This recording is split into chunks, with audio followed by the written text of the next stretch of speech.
1947 का बंटवारा Indian subcontinent की हिस्ट्री का सबसे दर्दनाक हिस्सा है। लाखों लोग उजड़ गए, हजारों घर बिखर गए और न जाने कितनी जिंदगियां एक लकीर खींचने भर से बदल गई। इम्तियाज अली ने अपनी लेटेस्ट फिल्म मैं वापस आऊंगा में इस दर्द को जबरदस्त ढंग से पर्दे पर उतारा है। ये मस्ट वॉच फिल्म अब तक ना देखी हो तो देख आइए। तब तक हम आपको बताते हैं कि इससे पहले भी हिंदी सिनेमा ने पार्टीशन की त्रासदी को पर्दे पर उतारने की कोशिश की है। आइए जानते हैं ऐसी 5 हिंदी फिल्मों के बारे में जिन्होंने विभाजन की थीम को सबसे असरदार तरीके से पर्दे पर उतारा।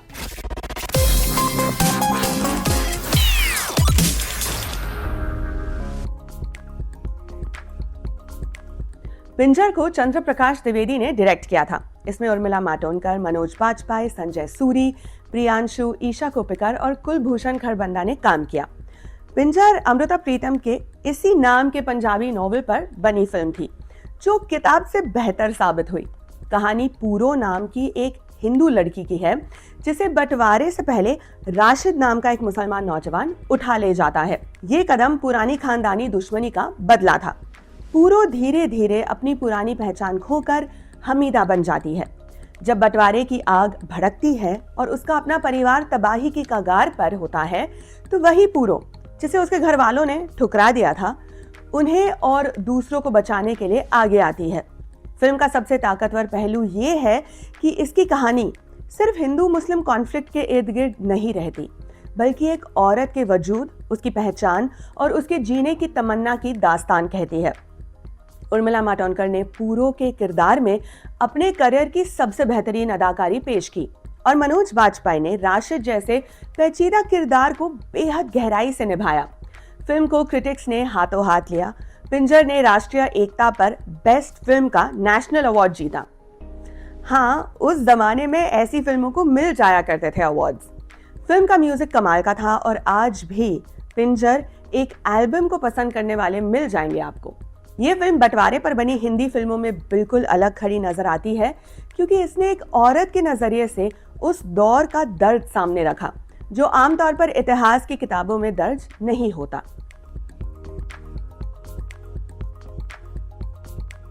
गर्म हवा को MS सत्यू ने डायरेक्ट किया था। इसमें बलराज साहनी, गीता सिद्धार्थ, फारूक शेख और जलाल आगा ने काम किया था। गर्म हवा मशहूर राइटर इस्मत चुगताई की एक अनपब्लिश्ड कहानी पर बनी थी। फिल्म की कहानी आगरा के एक मुस्लिम जूता व्यापारी सलीम मिर्जा की है, जो बंटवारे के बाद इस दो राहे पर खड़ा है कि पाकिस्तान जाए या हिंदुस्तान में रहे। जब उसके खानदान के ज्यादातर लोग एक एक कर पाकिस्तान चले जाते हैं, तो सलीम मिर्जा यही रहने का फैसला करते हैं। लेकिन यह फैसला आसान नहीं होता। उसका कारोबार धीरे धीरे बर्बाद होने लगता है। उसे अलगाववादी ताकतों का सामना करना पड़ता है और उसकी बेटी की मोहब्बत की कहानी भी तमाशे में बदल जाती है। बलराज साहनी के लिए ये आखिरी बड़ी फिल्म साबित हुई थी। उन्होंने सलीम मिर्जा नाम के टूटते हुए इंसान को जिस शिद्दत से जिया, वो हिंदी सिनेमा की सबसे यादगार परफॉर्मेंसेस में से एक है। फिल्म को सेंसर बोर्ड ने शुरुआत में मंजूरी देने से इनकार किया था और बाद में सुप्रीम कोर्ट के दखल से ये रिलीज हो पाई। गर्म हवा को कैन फिल्म फेस्टिवल में पाम डोर के लिए नॉमिनेट किया गया था। ये फिल्म इसीलिए अहम है क्योंकि इसने उन मुस्लिम नागरिकों की कहानी कही जिन्होंने पार्टीशन के वक्त हिंदुस्तान को चुना था। गर्म हवा इंडियन सिनेमा में बहुत बड़ा दर्जा रखती है और सिनेमा के स्टूडेंट्स को इसे किसी भी हाल में मिस नहीं करना चाहिए। ये बंटवारे की वो तकलीफ कहती है जो बंटवारे के बाद भी खत्म नहीं होती। ट्रेन टू पाकिस्तान 1998 में आई थी और इसे पैमेला रॉक्स ने डायरेक्ट किया था। इसमें निर्मल पांडे, रजीत कपूर, स्मृति मिश्रा, मोहन अगाशे, दिव्या दत्ता और पवन मल्होत्रा ने काम किया था। ट्रेन टू पाकिस्तान खुशवंत सिंह के इसी नाम के मशहूर नॉवेल पर बनी फिल्म है। कहानी पाकिस्तानी सरहद के पास बसे मनु माजरा नाम के छोटे से सिख मुस्लिम गांव की है, जहां दोनों को सदियों से मिलजुल कर रहती आई है। जब बंटवारे की आग चारों तरफ फैलती है, तो एक दिन एक ट्रेन लाशों से भरी आती है।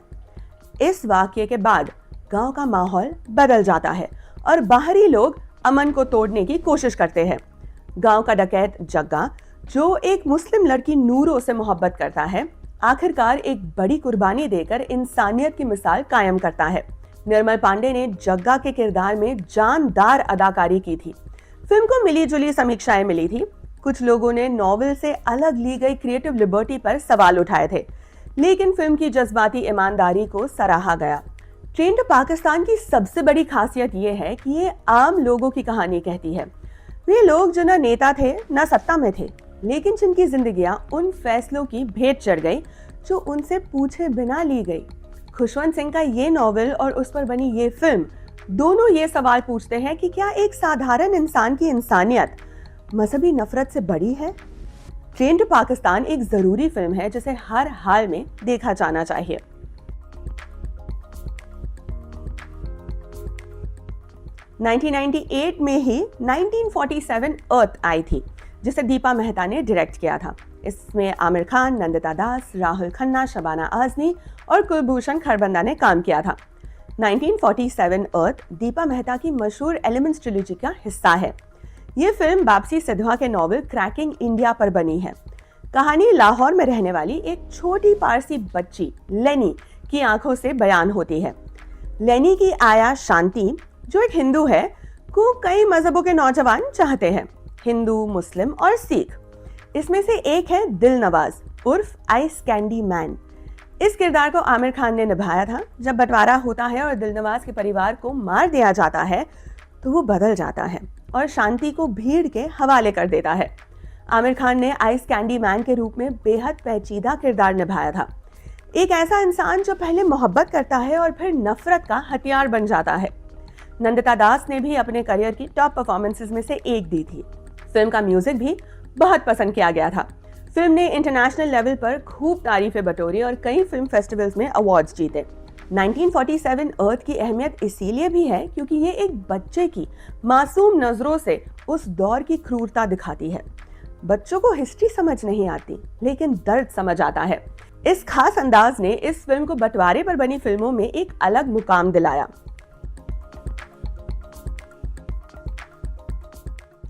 पार्टीशन की थीम को सबसे पहले जगह देने वाली फिल्म थी 1949 में आई लाहौर, जिसे M.L. आनंद ने डायरेक्ट किया था।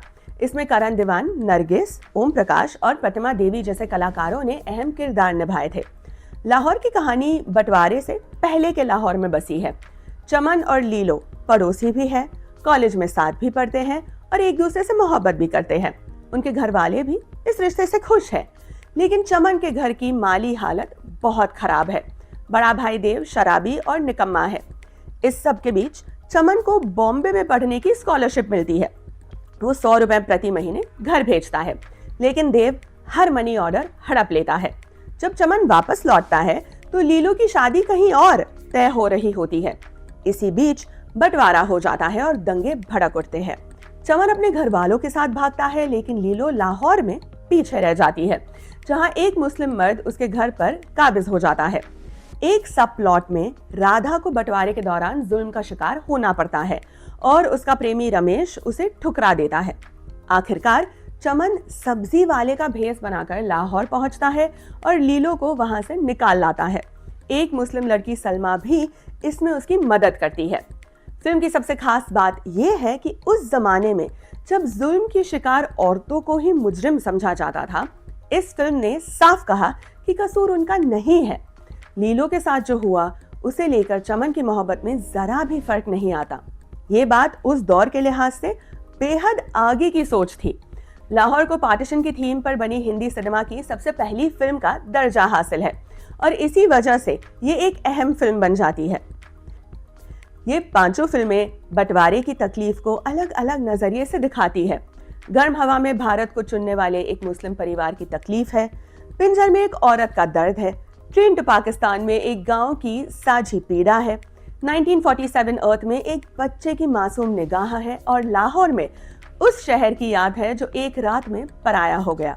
ये फिल्में सिर्फ एंटरटेनमेंट नहीं है, ये उस दर्द का दस्तावेज है जो नस्ल दर नस्ल चला आ रहा है। आपने इनमें से कितनी फिल्में देखी है? हमें जरूर बताइए कि इसमें से आपकी फेवरेट फिल्म कौन सी है और देखते रहिए एम बोले तो।